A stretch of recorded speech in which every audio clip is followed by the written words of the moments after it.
자, 저는 지금 대전에 와 있습니다. 오랜만에 비가 내리면서 온 세상을 촉촉하게 적셔주네요. 예뻐요. 오늘 제가 갈 곳은 대전 서구의 탐방 1구역이에요.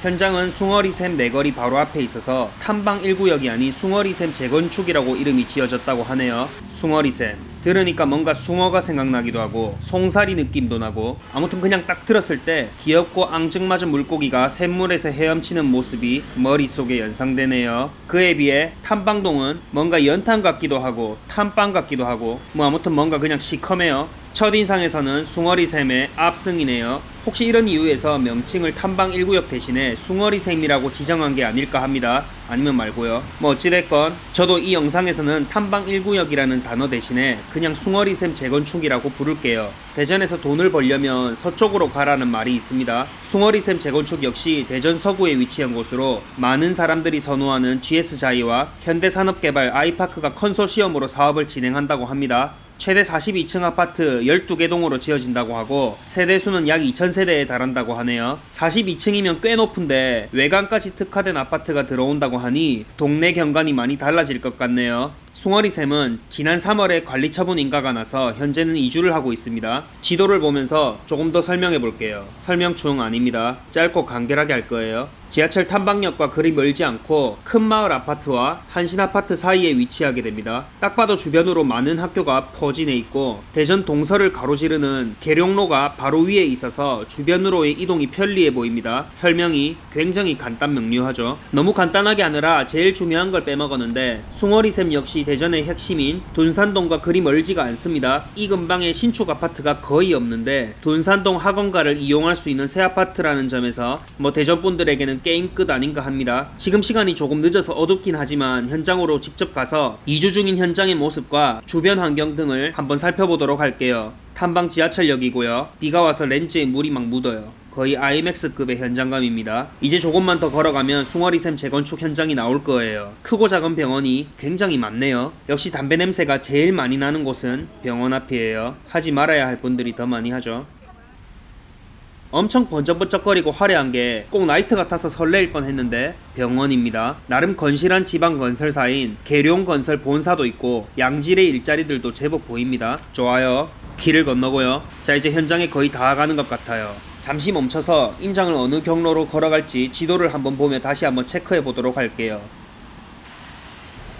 이곳이 숭어리샘 재건축 바로 옆에 한신아파트예요. 이제 여기서 왼쪽으로 가면 한신아파트이고 오른쪽으로 가면 숭어리샘 재건축 현장이 나올 거예요. 현장 속으로 들어가 볼게요. 이제 이주를 시작한 곳이라서 인적이 드문데 어두워져서 그런지 지나다니는 사람조차도 없습니다. 이곳 건물들도 모두 구역에 들어가는 곳으로 추후 단지 상가가 들어올 자리예요. 조금 더 안쪽으로 들어가 봅니다.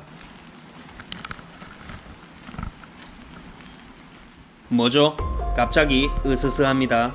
비 내리는 소리하며 가로등 색감조차 무서워요. 어디서 봤나 했더니 하정우가 나오는 영화 추격자에서 이런 색깔을 많이 봤던 것 같아요. 갑자기 내가 왜 여기서 공포 체험을 하고 있지라는 생각이 들었지만 CCTV가 설치되어 있다고 하니까 조금 더 살펴봅니다. 근데 진짜 갑자기 누군가가 뒤에서 저기요라고 부르기라도 한다면 바로 지려버릴 듯한 으스스함이에요. 그래도 아직 이주 기간이 끝나지 않아서 사람이 살고 있는 집도 제법 있습니다. 집 안에서 불빛이 보이고 사람 소리도 들리니까 조금 안도감이 들었네요. 아무튼 이곳은 어차피 나중에 다 평지로 조성될 거기 때문에 현장 안으로 들어와 봐도 별다른 특이사항은 확인할 게 없어요. 지금 단계에서 사업구역 현장 안을 둘러보는 건 큰 의미가 없는 듯해서 구역 밖으로 서둘러 나가봅니다. 무서워서 서둘러 나가는 건 절대 아니에요. 앞에 보이는 송원아파트 역시 구역에 포함됩니다. 한 동짜리 10층 아파트인데 재건축을 할 곳이라는 게 무색할 만큼 불이 많이 켜져 있네요. 다시 돌아서 반대쪽으로 가봅니다. 오른쪽에는 조금 전에 봤던 숭어리샘 재건축 구역이고 주출입구가 생길 수도 있는 위치예요. 생길 수도 있다는 얘기는 안 생길 수도 있다는 건데 그 이유는 나중에 말씀드릴게요. 왼쪽으로는 괴정고등학교와 괴정중학교가 있습니다. 아까 숭어리샘 재건축 현장 내부도 무서웠지만 여기도 만만치 않네요. 아기와 엄마가 왜 지금 이 시간에 학교로 들어가는 거죠? 갑자기 모든 게 다 이상하게 보이기 시작해요. 거리에 사람도 없고 너무 조용하지만 숭어리샘 재건축이 되고 나면 2000세대가 입주하고 도로도 넓어지고 또 이 동네는 많이 달라질 것 같습니다. 이건 또 무슨 경우죠? 트럭 기사 아저씨의 배짱이 장난이 아니네요. 사거리까지 오니까 이제 제법 불빛도 있고 가게들도 있습니다. 근처에 약 3,000세대의 큰 마을 아파트가 있어서 이제 사람 사는 분위기가 나올 듯해요. 길을 건너서 큰 마을 아파트 쪽으로 가봅니다. 이 길을 걸어가면 이제 약 3,000세대의 큰 마을 아파트와 오늘 둘러보았던 숭어리샘 재건축 구역 사이의 길이 나옵니다. 걷다 보니 큰 마을 아파트에 왔어요. 근데 입구 쪽을 보니까 항의 메시지가 적힌 현수막이 보입니다. 조금 더 가까이 가서 찍어볼게요.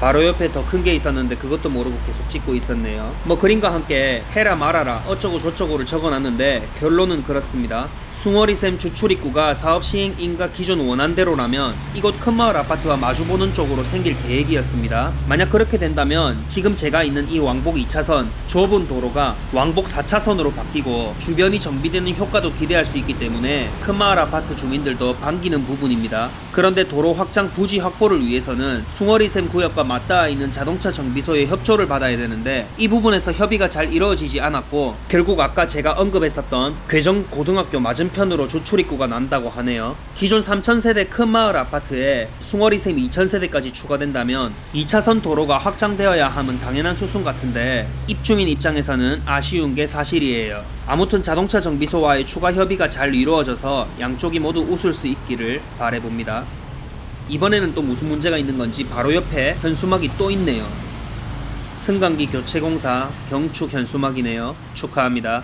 방금 말씀드렸던 2차선 도로죠. 차선이 참 좁긴 합니다. 이제 숭어리샘 재건축 구역을 거의 한 바퀴 다 돈 것 같은데 지도를 다시 한번 볼게요.